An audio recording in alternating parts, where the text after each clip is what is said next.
This is a regular meeting of Chisholm ISD. It is now 5:30. August 12, 2024. We have a quorum. Mr. Skinner will lead us in the pledge of allegiance, followed by Mr. Crawford giving the invocation. I pledge allegiance to the flag of the United States of America and to the republic for which it stands, one nation, under God, indivisible, with liberty and justice for all. Dear Lord, thank you for bringing us here today. We ask that you lead this board, admin, the staff, to make the best decisions for the children of Tatum ISD, for all the children.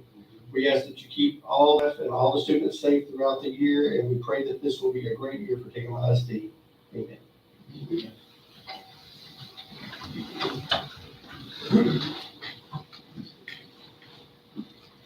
Anybody sign up this morning? I need a motion to approve the consent items as presented. This is a regular board meeting of June 10, 2024. This is a training meeting August 3rd, 2024. And additional prices, etc. The motion by Mr. Crawford. Second. I second it. Okay, we got a second. I'm saying. Any further discussion? All in favor? All opposed? None motion carries. Reports.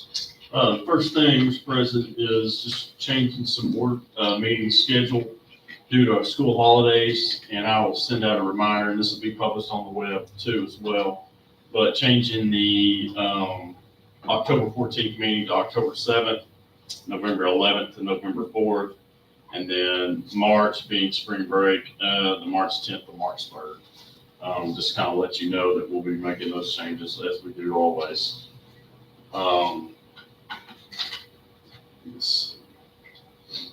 Next item is Mr. Milam's going to be presenting. I'll tag team with him a little bit. We're going to have a public hearing, so probably have something there to read. All right, we're now into the public hearing for the purpose of discussing the proposed 2024-25 school year budget proposed tax rate. No action will be taken.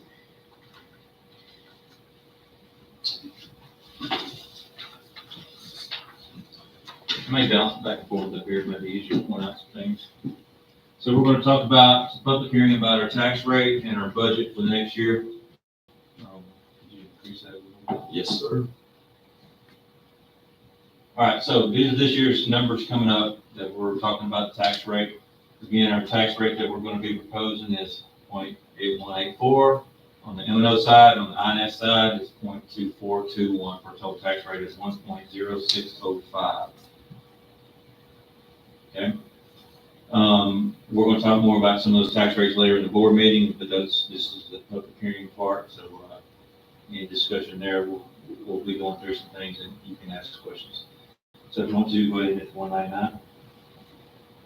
All right, so this is our comparable budget throughout the years and the difference. And so there's some highlights in green that we kind of just want to go through in case you see some big numbers to the plus or to the minus. Okay, so we'll start at the top. So 36, that's co-curricular. There's an increase of $17,000. Huddle went up. What that is the football. They have online video they trade among schools, and I believe it's mandatory Iowa that you have to have that. So we're increasing that, and game officials. We put in this year's budget for new football uniforms next year because we have to buy them this summer. So it has to be in this coming budget for the come in before next football season. So that's an increase of about $15,000. We're anticipating it to be a little bit less than 20, but we put 20 in there just to be safe. We saved some money here on payroll and instruction due to attrition. I think we talked about that last few board meetings. We saved some money here because we don't have a firewall like we did last year, and we knew new access points.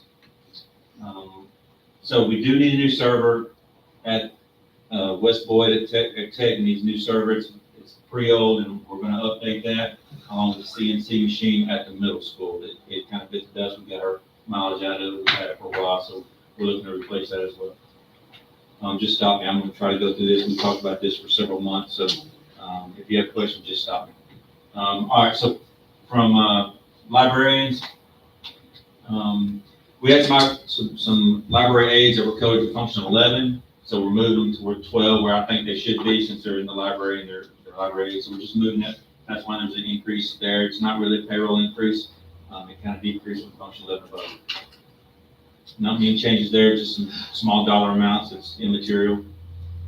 23, there's a little bit increase there from people adding insurance and APs, salary differences from ones that left and the ones that we have now, so it's a small change there. All right, so counselors, we paid counselors and nurses out of extra money last year, and we're out of extra money for the most part. And so that's why it's an increase, and now to go off the extra money ledger onto our ledger. And so those increases there. All right, so on the transportation, we've been discussing with the ag department, we really need a new ag truck. And to be safe, we went ahead and went all out to get a one-ton dually. Okay, and that's because of the livestock we pull in these trailers. We've had a 3/4 ton, and it's not much more to get the 1 ton. I mean, very little bit more to get the 1 ton, which I was not aware of that. But our transportation director said, hey, you might as well get a 1 ton, or not that much more. So we got a quote for $60,500 for a 1 ton, brand new dually. And it just started construction or building it today. And if we do decide to approve this, it's going to take about another month and a half to get here. We haven't ordered it. The dealership ordered it, just in case we want to buy it. If we don't buy it, then they're going to sell it to somebody else. The diesel, yes. It's decent. Also, with that cost is an enclosed trailer. We have an enclosed trailer that the bottom is falling out of, the walls are suspect. It's a single axle. We use this with, ag might use it, but we use it with football, we use it with band, we use it with one-act play. And it's a small single axle that is not very safe and doesn't hold a whole lot anyway. We use it to transfer stuff from prom and back. So we're looking to buy an enclosed trailer around $7,500 to $8,000, depending on what we want to add on the inside as far as racks, tie-down racks, maybe even wrap it. So we're getting all these bids, but that's in the budget in transportation. All right, so function 41, audit services went up a little bit, not to mention the efficiency audit that is required to have a Vader that we're going to talk about later. And of course, legal fees and some Region 7 fees have gone up because we've added some other things that we feel like we need. Property insurance went up a lot this year. 2 reasons. Property value went up. We had some claims, middle school gym, and we had some pending claims also, some legal things that you guys are probably aware of. Track repairs. We had the last huge windstorm that came through. It took one of our pits, or hydrant pits, and took out our whole discus ring. And so I added some money there to get 4 of the 6 poles repaired, maybe even the net. I'm not sure the cost of that yet, but I wanted to be safe and have that there. All right, security. Last year we had 2 officers budgeted in for payroll. We added an officer,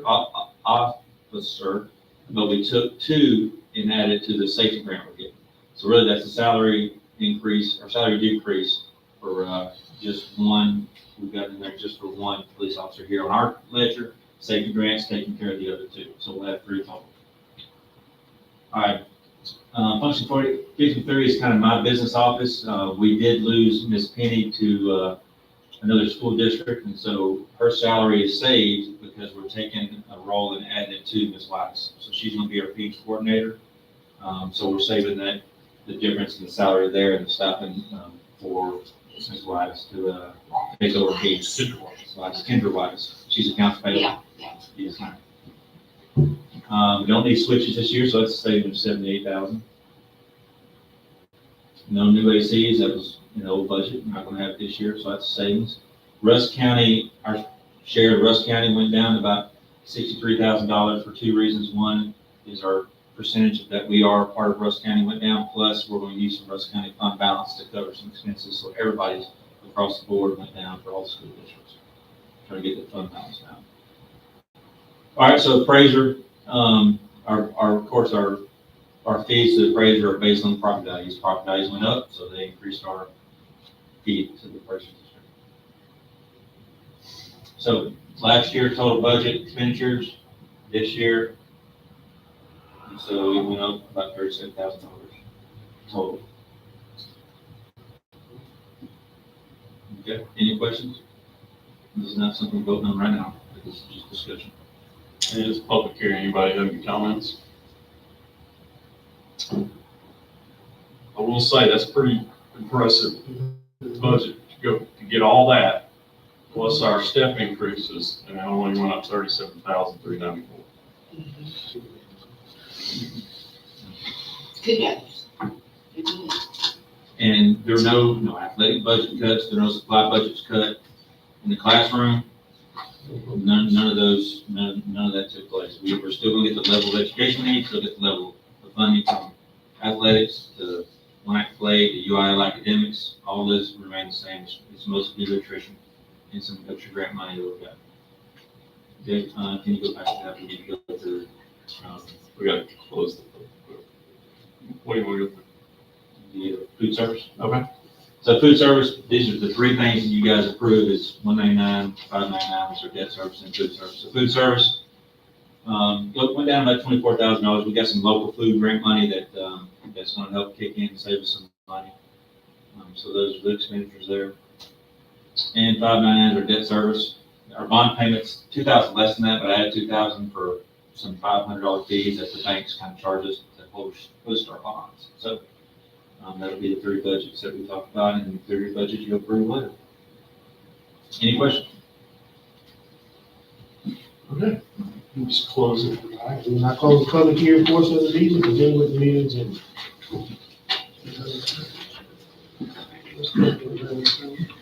So first action you have is the designation of Rusk County District Tax Assessor Collector, for responsible for reporting our no new tax revenue. This is something that came out, I believe, maybe a year ago.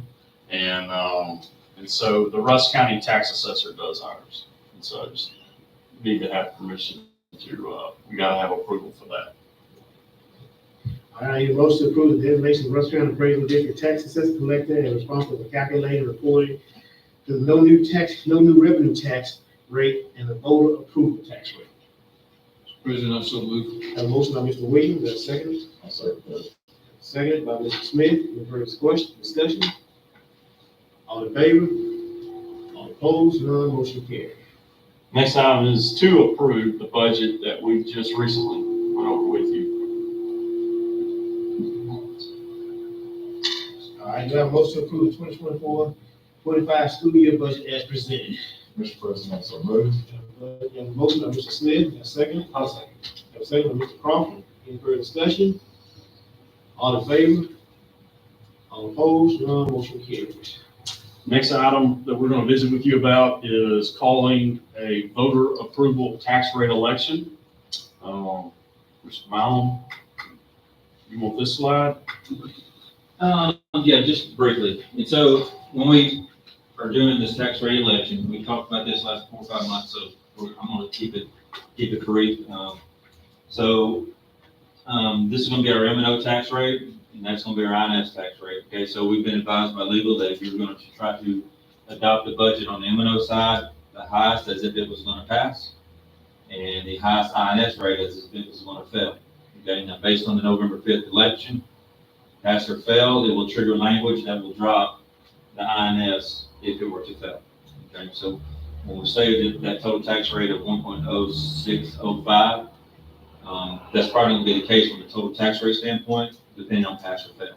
Okay, we kind of talked about that in the past. Okay, so I'm going to go ahead and hit this. I'm going to go through some things that Mr. Everester is going to, Mr. Adams is going to go through in a minute with some language, but I'm going to try to go through it with just a little bit of information here. So this tax rate election, we're going to have early voting. We're going to host early voting here. I'm going to go through that in a minute, and we'll talk about where the election day is also. So the purpose of this tax rate election, okay, it's going to do two things. It's going to give us more tax money locally, and the state's going to kick in some more money from their side because we're going to tax some more golden pennies and some copper pennies. Okay. So we already have the tier 1, which is our maximum compressed tax rate. We've already got the 1 through 4 cents, and if you remember a couple of years ago, we got the 5th cent by Y'all voted unanimously on that. So what we're going after, these 3 cents and these 9 cents to get to that total 12 cent max that we could possibly go. So if this mayor passes, we're done with tax rate elections. We're maximum 12 cent plus maximum compressed tax rate, which the state tells us what that is based on property values. Okay, go ahead. So where are we gonna use this additional, this is not everything we're using on, but these are some of the highlights, okay? Additional safety and security measures for all our staff and students. Contributions toward, the healthcare premiums for our teachers. We currently pay the max for HD plan. We are gonna, obviously throughout the year, talk about, do we wanna continue to go up? But this will help us maintain where we're at, so that, you know, we're not lowering it, to the base, which is 230, I believe. We're at 487, I believe. So that would keep us paying all of the teachers. Well, where we're at right now, now premiums go up, that's a discussion for later. Right, But okay. we do hope that the additional revenue will help us. At some point though, y'all know, we talked about this, we got to cap it somewhere, but this will maintain the level we're at. Awesome. Yes. Obviously, transportation, maintenance, operation costs all across the board, from electric bill to, gas prices to everything it takes to operate. Employee pay raises, we're hoping to use this additional money on these copper and golden pennies to keep, you know, increasing our, giving teacher pay raises, not just step increases, but possibly increase the whole step. And retention incentive for our employees. We've done that in the past. We're not sure we're gonna be able to do it this year unless, you know, Vader passes. Okay, It is in the budget though. it is a budget. So we adopted a budget that we're anticipating passes, and that's what, you know, our legal team has advised us to do along with TEA. So, you know, you operate as if it's gonna pass. All right, just some tax rate history. If you see this column back, I just went back to 17, 18. It's been the same tax rate's been the same. We have to drop it. Total tax rate, we're talking, even though that is total tax rate. And so the Vader is gonna keep it the same if it fails, but if it passes, it will drop it by 1 penny. And this is what the facts, it is on us to get the word out, what the facts are about this tax rate election, versus pass or fail, just the facts. That's all we can talk about is what the facts are. The facts are, it will stay the same if it fails, but if it passes, it'll drop by 1 cent. We've talked about that in the past. And I think we will be the only school district to have ever done this. Really? We've seen it just same tax rate, Mhm. but not lower. Lower it, yeah. And again, we've been able to do that because we've been surplusing INS in case the plant goes under to pay our bonds. But we're in a unique situation, and I'm so glad you guys voted on us doing that. It's really helped us out this year when we need it. All right, so this is just a slide, and it's a lot, but we're talking about how much the first 5 golden pennies are, which we already have. Now, each penny after that, how much it is. So from a tax standpoint, obviously, we're getting that much more per penny. We're told of that. State aid, for 1 more penny, we get that much more for 1 penny, another penny, and so the total difference is gonna be this column right here that we'll get for each penny. It's just broken down by penny. Dr. Christian will be share that with you, so. It kind of gets in the weeds when you start talking about the pennies and everything, but just know that we get more state aid for every penny we tax locally. You know, we get asked all the time, you know, well, how much does a kid get? And you say, well, it's a basic allotment, but that's not really an accurate statement too, because depending on the needs of the child, it would be more funding. And so I figured this might be a question that come up, well, how much are these pennies generating? So that's why we wanted to do this too, as well. So approximately, you know, each kid we have, ADA wise, is about $11,850. Some gonna be more than And some more, maybe some of those, but, you know, being Title I school, usually the rule. So that 1 cent, obviously the math behind that, every $100,000 you're saving $10. It's not a huge savings, but it's a savings. The key is your tax rate's not gonna go up. If this passes, these are the different tax rate, pass, fail. These are the facts. You know, 1 cent per $100, $10 every 100,000. All right, so with this, we want to make sure the public understands, you know, how well we make our money, okay? So the 2 things that we just brought up in this past fiscal year, we had no material weakness or identified, or significant deficiencies were identified. No material weaknesses or significant deficiencies with internal controls or financial reporting. So there was no findings in the audit at all. It was, did a real good job. The preliminary first report, you guys usually go through in a couple months. Right now it's preliminary, but it usually stays the same. We got 100 out of 100, so we got a superior rating this past year. Academic grades come out superintendent's tomorrow, public comes out the 15th. So I don't see any changes there that will be. Mhm. And so this is what we're gonna talk about, not just in public community meetings and the other campuses. This is what the ballot's gonna look like. We talked about this again in the last few meetings. I'll give you a second to read that.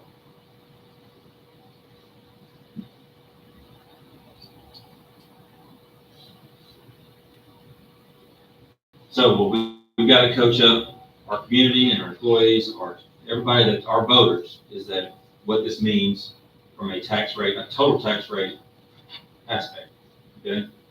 Because it does say increase of 8.67%, but that's not an increase in tax rate, that's an increase in revenue that we will get based on a tax rate drop of a cent. And again, that's on us to make sure we're not going to tell anybody how to vote. We're going to tell them the facts are, if you vote this way versus that way. Okay, that's the simple ballot. It's going to be called Proposition A on the ballot, and it will be paper ballot. So early voting, there's the dates for early voting. We're making sure that it's going to be 8 to 5 because typically that may be from 7 to 7. But I think early voting will go with 8 to 5. It'll be held here. So early voting will be held here in our building. So if somebody wants to early vote for the general election, they will go to the Panola or Rusk courthouses, depending on where they live. But they've got to come here to vote for school. We're not going to have voting places at those two places. We're going to vote it here in our building on early voting. Okay. So election day, obviously November 5th. So the Panola County voters will vote at Mount Zion Baptist Church in Bethel, and then I think we have 92 votes in that area. So they will vote there. Precinct 214 will be at Stewart Community Center, and 215 will be at Sherman Smith Community Center for Westview. All these locations will have a separate table for Tatum ISD also. They will not be on the general election ballot. So if you don't have any desire to vote for Tatum ISD, then you don't need to come to our little table, I guess, to vote as well. And they will be paper ballots in a box. A lot of smaller schools actually do use paper. The cost of the electronic things are just too high, and I think we can have a paper ballot for each city here that leadership. But we are going to do paper ballots. We'll have a ballot board that takes care of all the counting and oversight and all these things. Okay. You have a motion adopting the order calling the vote approval tax rate election, which is before the board. Mr. President, I so move. Motion by Mr. Smith, that's second. I'll second it. Second by Ms. Amy. Any further discussion? All in favor? All opposed? None, motion carries. Next item is to approve the Tatum ISD 24-25 tax rate and Golden Pennies election. Got to do this in order. Okay. I need a motion to approve the adoption of resolution regarding Tatum ISD's Independent School District 2024-2025 tax rate and Golden Pennies election. Mr. President, I so move. Motion by Mr. Williams. Second by Mr. Crawford. Any further discussion? All in favor? All opposed? None, motion carries. Next item is to approve a resolution regarding the Tatum ISD 24-25 tax rate in Vader. Okay, I need a motion to approve the property tax rate to be increased by the adoption of the tax rate of 0.9305, which is effectively a minus 1.06% increase in the tax rate. Mr. President, I so move. Motion by Mr. Smith, second by Mr. Skinner. Any further discussion? All in favor? All opposed? None, motion carries. Let's see, next item is to approve our auditor for the fiscal year ending in 2024. This is our same auditor that we currently have been using. She's also, or their office is also doing the efficiency audit that will be presented prior to the mayor in a public hearing as well. That's another form of evidence for your public to be able to see, hey, they are doing what they're saying they're doing. And it's just, I think it went up a little bit, I believe, and mainly it has a little bit to do with the efficiency audit. All right, now motion to approve Mallory, McNeil and Company, PC as auditors for the fiscal year 2024 as presented. I make a motion to approve. Motion by Mr. Amy, I'll second. second by Mr. Smith. Any further discussion? All in favor? All opposed? None motion carries. As you know, every year we have, getting ready for audit, we'll move some money around in different, funds and all that functions. And so, Mr. Milam's here tonight to kind of give you an idea, rundown of what, we think we might need to move around tonight, but get your approval on that. The specifics are going to be in the minutes, and probably some of the board things you see in your document. But basically, you know, like Dr. Christian said, toward the end of the year, and when we see expenditures in one function, we don't want to go over expenditures in any one function. And so we get toward the end of the year, we used to move some one function or another where I see we're going to have some surplus, where I see we might have some deficiencies. So we'll this basically gives us the ability to move some money within functions. Not asking for more money, just moving it, you know, from transportation to maintenance or you know, from function 33 to instruction if we're falling short of there. Because it does require board approval. I need a motion to approve the budget amendments across the functions as follows, not to exceed 2,000 from function 61, 1,000 from function 81 to function 13, 5,000 from function 51 to function 34, 25,000 from function 52, 52? yeah, 52, and 10,000 from function 31 to function 36, 5,000 from function 53 to function 21, 25,000 from function 53, 50,000 from function 41, 40,000 from function 33, 30,000 from function 23, and 40,000 from function 12 to function 11. No need to repeat that. Yeah, that's what I'm doing. Y'all get on there? I need a motion. I'll make a motion as presented. A motion by Mr. Crawford, Second. and a second by Mr. Smith, Mr. Skinner, I'm sorry. I'm so used to Curry on that. Any further discussion? All in favor? All opposed? None motion carries. Next item is 24-25 bid for district lawn service. So we received on one bid for lawn service that we have like the last few years. Usually this is the time I ask you to approve a certain bid, but this certain bid is a little bit higher than we're comfortable with. And so we're going to look at the contract, renegotiate either the price or the length of the year we can lock this price in. So I'm not doing this again every year. And so we're on, you know, I would ask that we don't take any action on that this time. Is it Sanford? Yes, ma'am.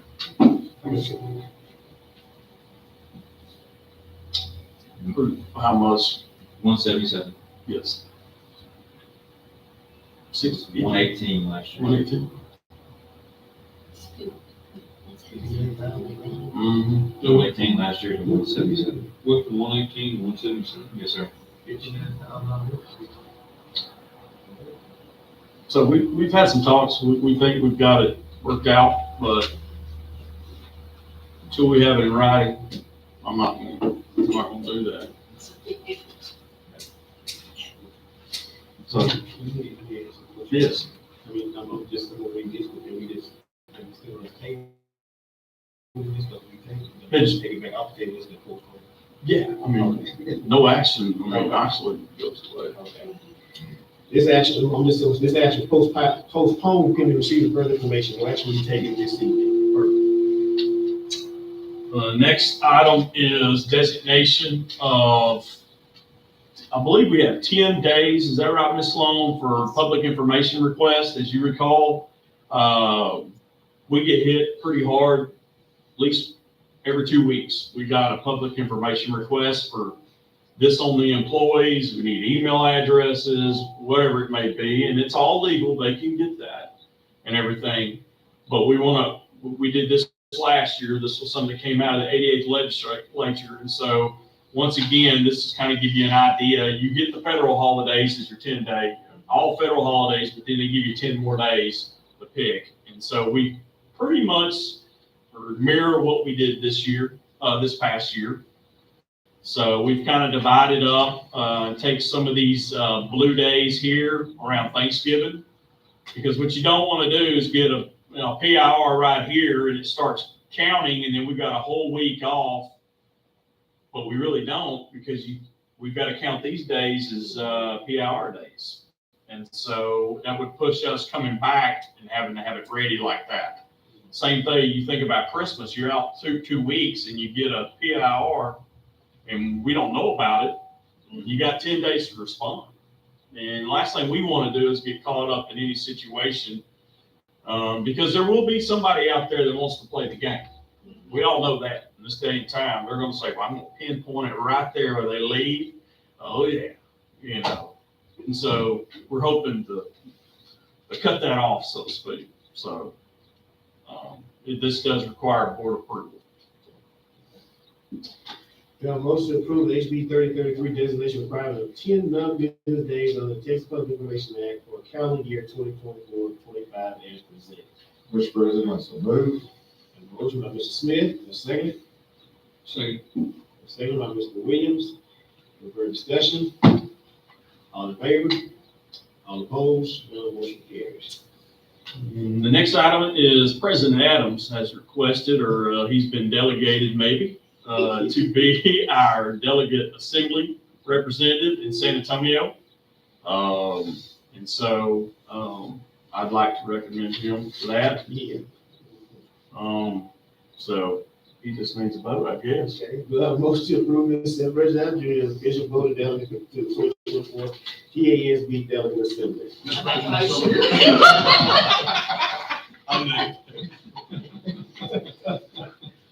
All right, got a motion by Mrs. Williams, a second by Ms. Hayes. All in favor? All opposed? No, it's still. Motion carried. Congratulations.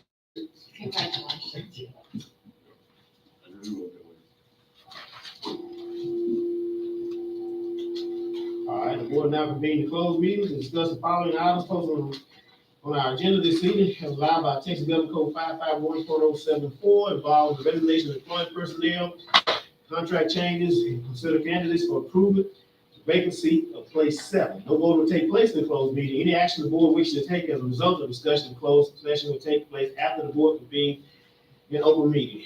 It is now 6:03 p.m. Thank you.